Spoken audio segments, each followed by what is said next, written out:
Yiyebet vallahi bu karam şu yedana kere iştenir etim.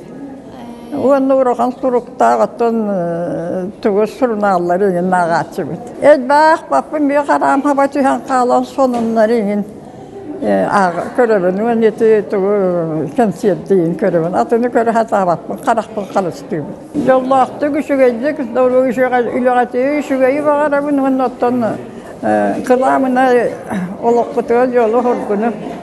ونطن إلى هي لا والله قد نشوي.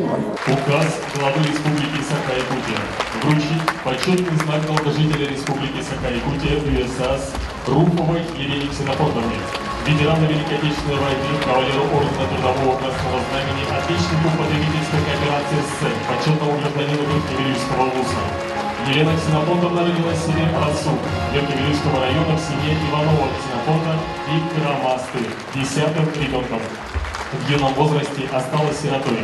Пришлось рано войти во взрослую жизнь, начать зарабатывать, из-за этого закончила только 6 классов средней школы. Позже отучилась на курсах продавцов.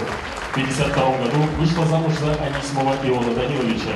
Вместе с ним воспитали достойных сына и дочь. Сын Аркадий Анисимов, ветеран следственных органов России, дочь Наталья Анисимова, ветеран педагогического труда. Есть внуки и правнуки.